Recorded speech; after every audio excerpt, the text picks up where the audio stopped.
목회를 감당해 나가면서 늘 조심스러운 것 하나는 오늘 우리가 신앙의 연륜으로 기독교 집안에 몇 대가 내려온다. 우리가 몇 대가 내려온다고 하는 것 상당히 중요한 일입니다. 그런데 역사적으로 경험적으로 볼 때 보면 일반적으로 신앙은 4대쯤까지 내려오면 신앙이 식어지기 시작합니다.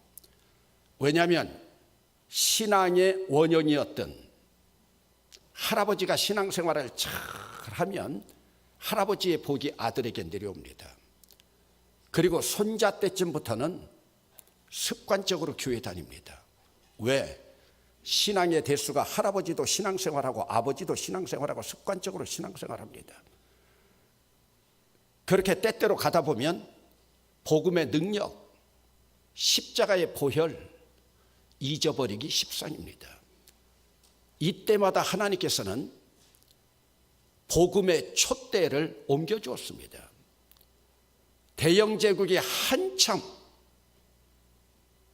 깃발을 올리면서 복음으로 올릴 때 하나님께서 그들이 식어져가는 3, 4대 내려가면서 4대라고 하면 일반적으로 한 제너레이션을 30년으로 보니까 3세대라고 하면 3 제너레이션이라고 하면 90년 4 제너레이션이라고 하면 120년 정도 지나면 촛대가 미국으로 넘어갔습니다. 여러분들이 미국이 1776년에 독립돼 가지고 1884년에 우리나라 선교사 파송해 나가면서 사실은 미국의 촛대가 한국으로 왔습니다. 그리고 많은 선교를 연구하고 있는 분들은 한국의 촛대가 이미 제3세계 아프리카로 이미 넘어갔다고 이야기를 합니다. 역사적으로 바라볼 때마다 참 두렵고 떨리는 것은 신앙의 대수만이 중요한 것이 아니라 3, 4대 지나오면서 신앙의 열정이 식는다고 하는 겁니다. 왜요? 습관적인 신앙, 매너리즘에 빠지기 때문에. 그런데 참 감사한 것은 역사적으로 바라보면 신앙이 식을 만한 그때에 소수의 사람들은 또다시 3, 4대에 이르러서 자기들이 신앙에 또 다른 불을 붙이면서 신앙의 1세대가 되는 지혜로운 세대가 있습니다. 이 지혜로운 세대들을 이사야는 남은 자라고 표현하고 있고, 밤나무 상수리 나무가 베어도 배임을 당해도 구루터기 남아있는 것처럼 그 신앙의 구루터기를 계속 다지는 가문이 있습니다. 여러분, 오늘 우리는 어떤 가문인가? 여러분, 신앙의 열정으로, 여러분 교회에서도 보면은요, 때때로 항존직 자녀들인데 구원의 감격 아니면 성령의 충만한 은사 체험 한번 하지 못하고요. 여러분, 성경에 보면은 참 쫄장부같이 큰 행적 하나도 없는 게 이삭이라고 하는 인물입니다. 그런데 이삭이라고 하는 인물이 어떻게 히브리서 11장에 믿음의 선진들을 20여 명 뽑아서 기록하는 거기에 이삭이 올라왔을까? 그런데 이삭의 이름이 올라온 것은 이삭은 큰 업적이 없습니다. 히브리서 11장 20절에 보면은 이삭은 야곱과 에서에게 축복했으며, 여러분, 자식에게 축복하지 않는 사람이 어디 있겠습니까? 자식에게 복 빌지 않는 사람이 어디 있겠습니까? 그런데 이삭은 자녀들에게 복을 주었다. 여러분, 이것이 신앙의 선진들 믿음으로 나온 이삭의 이름이 거기 기록되어 있어요. 여러분, 성경에도 보면 이삭은 아브라함과 같은 기적적인 삶을 살지도 않았습니다. 야곱처럼 복받는 삶을 사는 것도 아니었습니다. 그런데 아브라함과 야곱의 샌드위치에 있으면서 왜 이삭이 신앙의 선진들의 업적을 기록한 히브리서 11장에 기록이 되었을까? 여러분, 이삭은 자기 아버지가 전적으로 순종하는 모습을 보았습니다. 저는 어린 시절부터 성경을 읽으면서 가장 불가사의한 것이 어떻게 100살에 얻은 아들을 바치라고 하는 하나님, 100살에 얻은 아들을 끌고 가서 결박해서 제단에 올려놓는 아버지. 그런데 여러분, 이삭은 자기 아버지가 순종하는 모습을 바라보면서 여러분 한번 그림을 그려보세요. 지금 결박돼 있는 거예요. 아버지가 지금 칼을 들었어요. 칼을 들었는데 하나님이 멈추라고, 주의 천사가 멈추라고 하면서 하나님이 말씀하는 말씀을 들었어요. 아브라함아, 네가 나를 얼마나 사랑하는지 내가 알았노라. 내가 맹세하니 내가 네 자손에게 복을 주어서 하늘의 별과 같이 바다의 모래같이 네 자식들을 축복하리라, 복주리라, 번성하리라. 이 말을 다 들었습니다. 그래서 이삭은 어디를 가든지 나는 복받을 사람이다. 여러분, 미국 격언 가운데 like father, like son이라고 하는 말이 있습니다. 부전자전이라는 말입니다. 아버지같이 아들같이. 그런데 여러분, 아브라함은 성경 가운데 보면은 기근이 들 때 애굽으로도 도망갔고 그랄로도 도망갔습니다. 그랄이라고 하는 지역은 지중해 연안에 있는 블레셋의 도시 이름입니다. 그렇기 때문에 그랄은 블레셋에 속한 도시고 나라는 블레셋입니다. 그런데 여러분, 성경 말씀 가운데 보면 이삭도 기근이 들 때 아버지처럼 똑같이 그랄이라고 하는 지역으로 거주하러 갔어요. 그런데 여러분 보세요.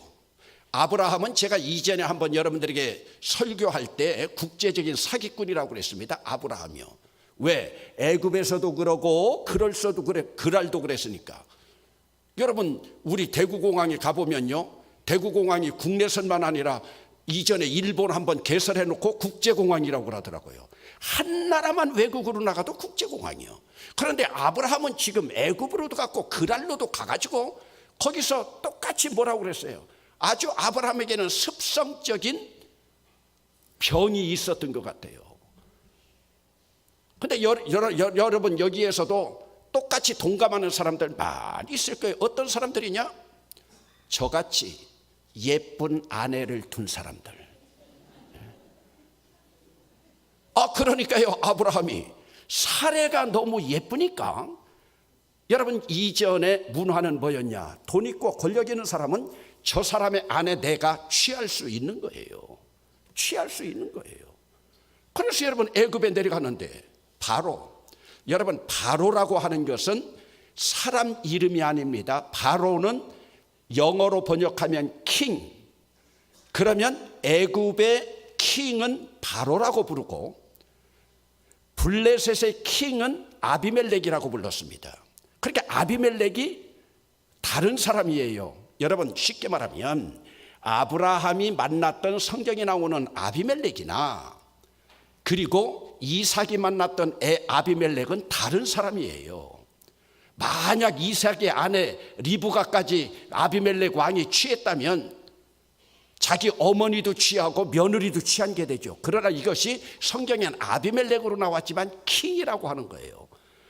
신약 성경에 헤롯이라고 나오지만 헤롯 대왕, 헤롯 안티파스, 헤롯 아그리파 각각 다릅니다. 그런데 여러분 보세요.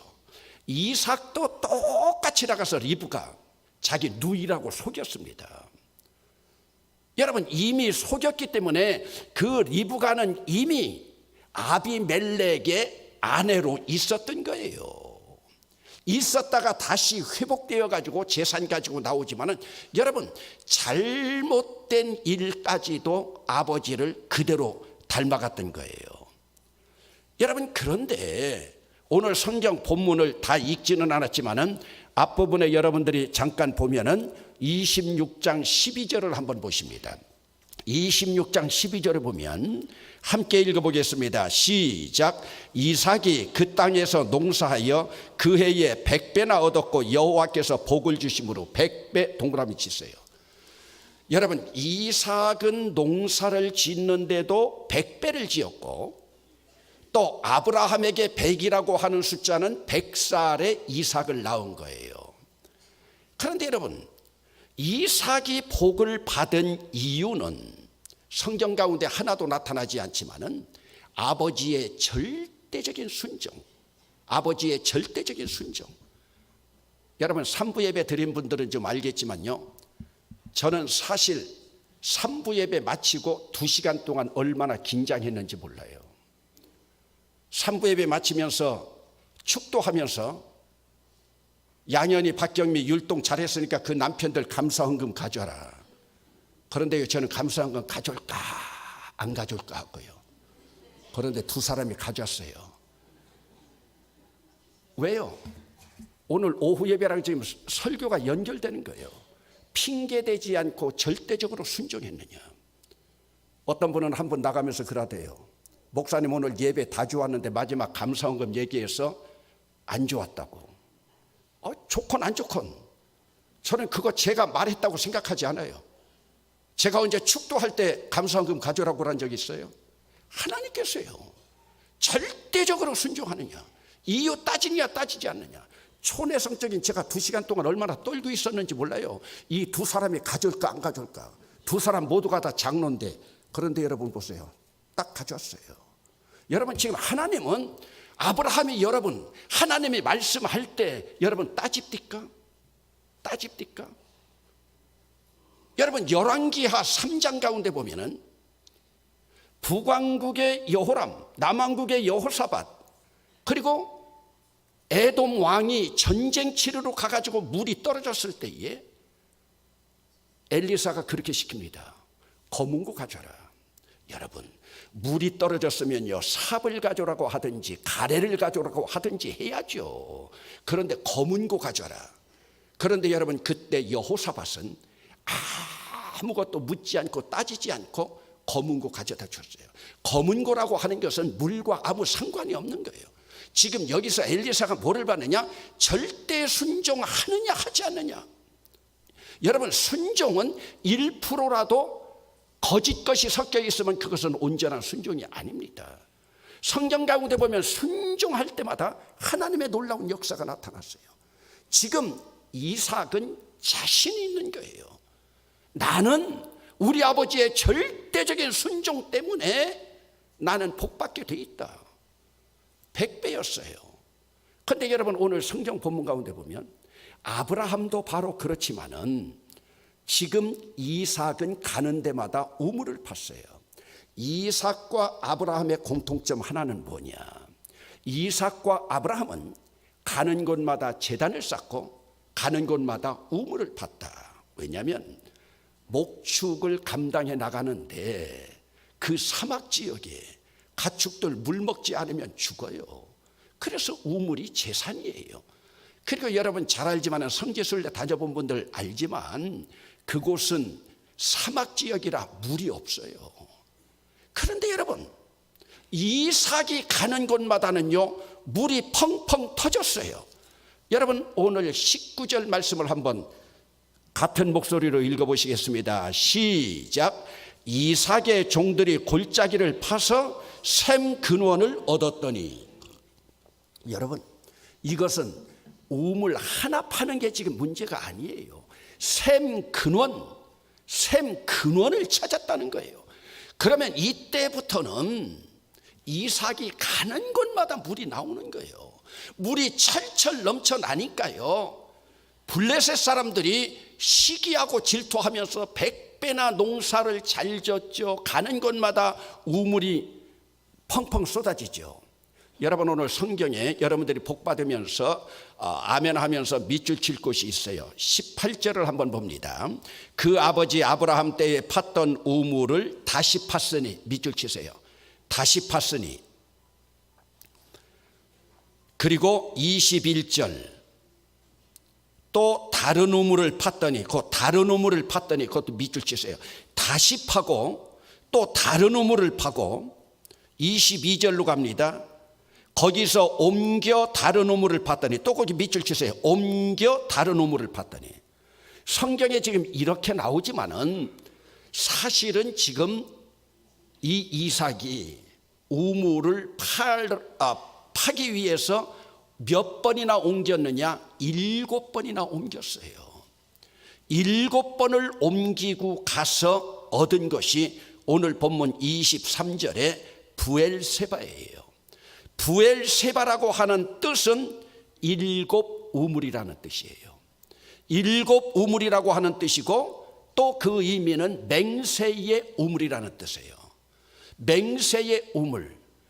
여러분, 그러니까 지금 이삭은 지금 외국에 나가 있는데도 14절 한번 보겠습니다. 여러분 13절 14절 같이 읽겠습니다. 시작. 그 사람이 창대하고 왕성하여 마침내 거부가 되어 양과 소가 때를 이루고 종이 힘이 많으므로 블레셋 사람이 그를 시기하여. 블레셋 사람들이 시기했어요. 이건 질투한 거예요. 왜? 아니, 똑같은 땅을 파는데 이삭에게는 무슨 복이 있어서 가는 곳마다 우물이 넘치느냐. 여러분, 조금 전에 김정숙 권사 기도하러 올라올 때 제가 제 방에서 그랬습니다. 권사님 이마에는 참을 인자가 쓰여져 있습니다. 그랬더니 눈시울이 뜨거워지는 것 같더라고요. 권사님 이마에는 참을 인자가 써 있다. 여러분, 지금 이삭 보세요. 그 이삭이 나갔을 때 20절에 있는 에색이라고 하는 우물은 다퉜다는 뜻이고요.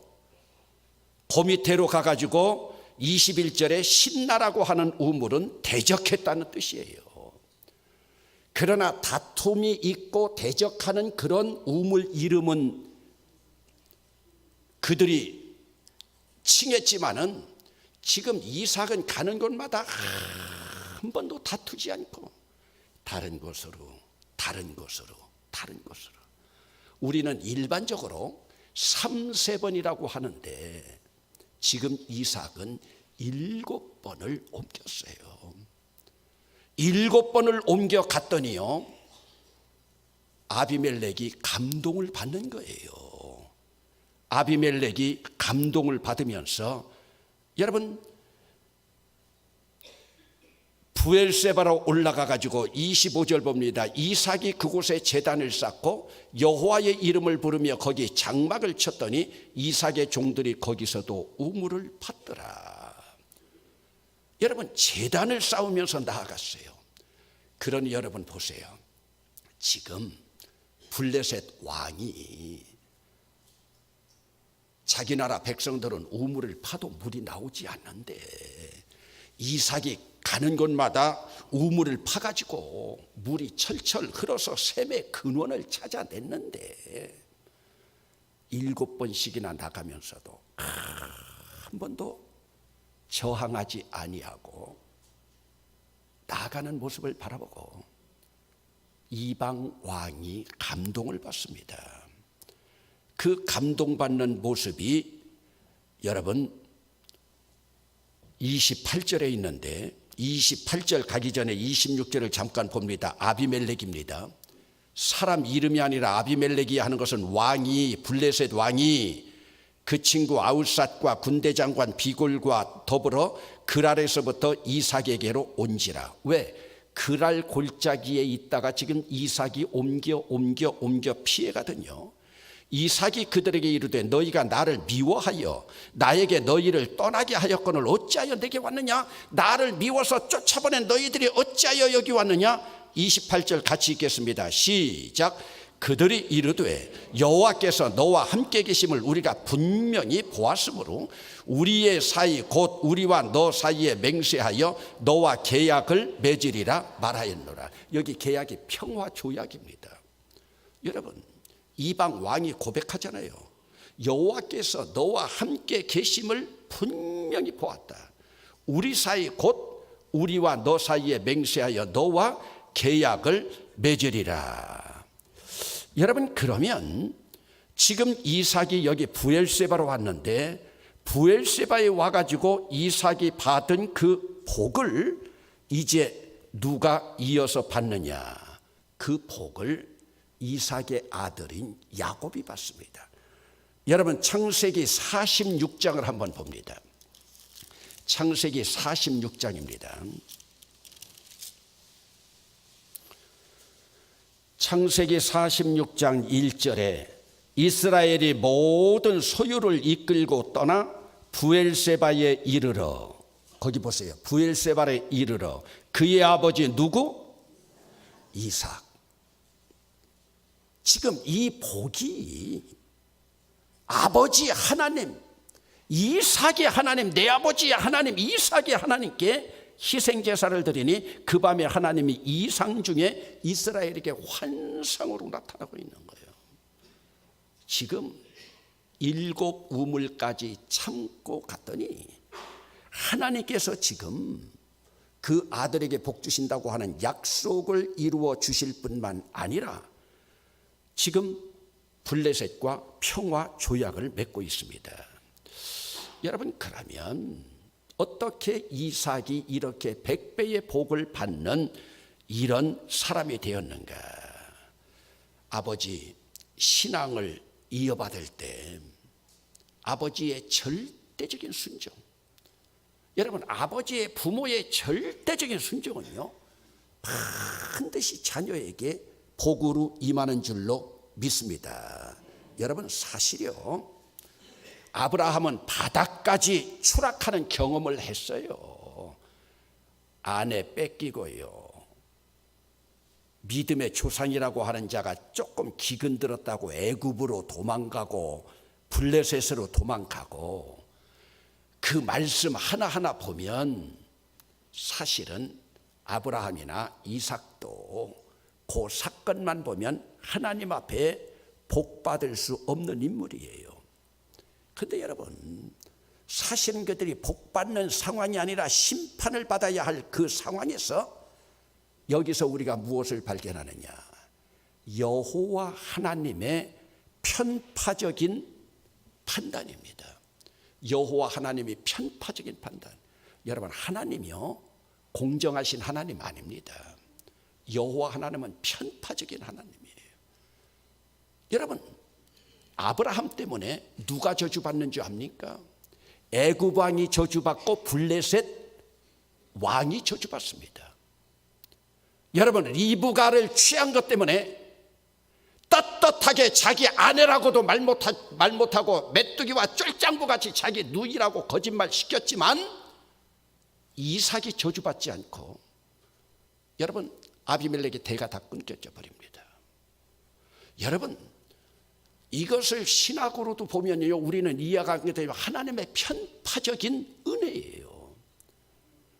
여러분, 에서 입장에 바라보면 에서가 얼마나 억울해요. 똑같은 쌍둥이인데 지 동생이 장자가 되고, 여러분 동생이 장손된다는 걸 생각해 보세요. 이 당시 장자권이 얼마나 큰 복인 줄 압니까? 그러나 하나님은 당신의 아들로 삼아서 한번 약속한 것을 하나님께서 끝까지 이루시는 줄로 믿습니다. 오늘 우리에게 이루시는 줄 믿습니다 할 때 아멘 소리 들었어? 권 목사? 아이고 참, 복이 뚝뚝 떨어져도 아멘 소리 할 줄도 모르고, 이미 하나님을 아버지라고 부르고 예수 그리스도가 내 안에 있는 자들에게는 하나님께서 평전적으로 여러분들에게 은혜를 주시지만 이것은 하나님의 전적인 절대 주권적인 은혜인 줄로 믿습니다. 그러기에 오늘 우리는 하나님 앞에 미션 받고 살아가는 자들은요, 하나님의 철저한 미션 받고 살아가는 자들은요, 그 미션 이룰 때까지 고난과 역경은 있지만 하나님께서는 그 미션 이룰 때까지 그 미션으로 이끌어 가십니다. 물론 좌절과 실패와 넘어짐은 있어요. 그러나 하나님은 끝까지 이렇게 세워주실 줄로 믿습니다. 오늘 본문에서도요, 끝까지 인내하면서 다시 파고 또 다른 우물을 파고 눈물겨울 정도로 옮겨 다른 우물을 파면서 견뎠습니다. 결국 하나님의 축복의 씨앗이 되지 않습니까? 아브라함과 이삭의 인생에서 주어는 언제나 따라합시다. 여호와께서. 여러분 이삭의 일생 가운데서도 26장 보세요. 여호와께서. 아브라함도 마찬가지예요. 그들의 인생의 주어는 주인은 여호와였어요. 다툼과 싸움을 피하면서도 여호와께 희망을 두는 자들, 여호와께 소망을 두는 자들 결국 이기게 하셨어요. 여러분 우물을 파놓으면 싸움 걸어오는데 또 피하고 우리가 인간적으로 바라볼 때는요 얼마나 째째합니까? 한번 싸워보지도 못하고 피하고 포하고. 그런데 결국은 하나님 앞에 지는 것이 이기는 것이었어요. 싸움하지 않고 피했지만은 결국 이것이, 제가 우리 부목사들에게 늘 얘기할 때도 그럽니다. 목회는 감동이다. 설교도 감동이다. 그러더니 결국 이삭 앞에 유대보다 더 큰 블레셋 이방 왕이 와서 무릎 꿇고 감동을 받잖아요. 너와 함께하는 그 하나님이 진짜 너와 동행하는 것을 내가 분명히 보았다. 여러분 분명히 보았다고 말하고 있어요. 포기하지 않고 7번씩이나 어떻게 해요? 하나님께 소망을 두었기 때문에 그렇습니다. 그러면서 아버지로부터 좋은 이어받은 것 하나, 가는 곳마다 제단을 쌓았다. 이것은 가는 곳마다 예배한 것입니다. 그래서 결국 부엘세바라고 하는 7의 우물이라고 하는 맹세의 우물까지 이르러서 그곳에서 하나님 앞에 다시 감동을 받습니다. 여러분 이삭이 야곱에게 복 빌어주는 거 보면요 이삭 벙어리 아닙니다. 이삭 말 못하는 벙어리 아니에요. 쌍둥이를 키우면서도 하나님 언약에 따라서 자녀들에게 복을 주었습니다. 이방의 왕을 감동시켰습니다. 그러면서 결국은 블레셋 사람들과 화목했습니다. 그러면서 아비멜렉과 계약을 맺었습니다. 여러분 이것이 진정한 예언의 은사를 가지고 있는 사람들의 특징이에요. 예언의 은사를 가진 사람들은 자기의 성품까지도 자기의 품성까지도 언어 속에 함께 있기 때문에 교회의 덕을 세울 뿐만 아니라 교회의 덕을 세운다고 하는 것은 하나님을 감동시키는 일입니다. 지금 이삭이 아비멜렉을 감동시킨 것처럼 하나님을 감동시키는 일이에요. 여러분 이삭이 야곱을 복내려준 것처럼 그대로 야곱은 복의 사람이 됩니다. 오늘 우리 입술에서 목사님 히브리서 11장 20절이 뭐 그렇게 대단합니까? 이 세상에 자기 자식에게 축복하지 않는 부모가 어디 있습니까? 아니요. 여러분들은 자식 잘 되길 소원은 할 거예요. 그러나 여러분 입술로 축복을 했는가? 시공간을 초월해서 지난 한 주간 동안 여러분 자식들에게 얼만큼 축복했습니까? 하나님께서 복 내려주시기를 바라면서 예수의 이름으로 복을 빌어줘야 돼요. 여러분 기도는 소원이 아닙니다. 구체적으로 여러분들이 저도 늘 하나님 앞에 참회 기도할 때마다 하나님 앞에 때때로 죄송한 것은 하나님 우리 교인들이 뭉뚱그려가지고 내 죄 용서해 주십시오. 그건 기도가 아니에요.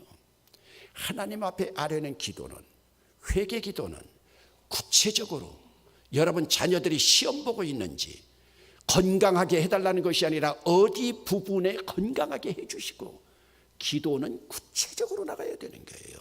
몽뚱거리는 것은 기도가 아니에요. 하나님은 다 알고 계세요. 그러나 저 입술로 나에게 고하는가? 그러나 하나님 앞에 고하는 모든 기도는, 이 기도도 예언입니다. 하나님 앞에 지금 이삭이 벙어리입니까? 아닙니다. 성경에도 보면 야곱에게 축복한 이삭의 언어가 다 나옵니다. 그러나 결국 자녀를 축복한 그 예언의 은사도 인내라고 하면서 화평을 구해 나간, 그 평화를 구해 나간 성품 때문에 이것이 함께 100배까지 복을 받은 거예요. 여러분, 오전에도 여러분들에게 그 말씀 드렸지만, 특별히 70주년 기념관을 지어가면서 다른 교회 건축할 때 보면 말 많아서 말 때문에 문제가 생기는데, 오늘 우리는 예언의 은사로 체질화되어 가지고 교회의 덕을 세우고 격려하고 위로하고 용기를 주면서 기념관 올라갈 때 우리의 신앙도 기념관의 벽돌과 함께 올라갈 수 있는, 그리해서 오늘 본문으로 말하면 이삭처럼 100배의 복을 받고 후손들에게 아름다운 복의 또 다른 시작을 이루는, 저는 이번에 우리가 이런 일을 감당해 나가면서 이제 70년을 보내고 우리가 새로운 신앙의 원년이 되었으면 좋겠어요. 새로운 신앙의 원년. 여러분, 대대로 내려오다 보면 신앙이 식어져 버립니다. 보통 사대예요. 사대요. 우리 교회도 제가 4번째 목사입니다.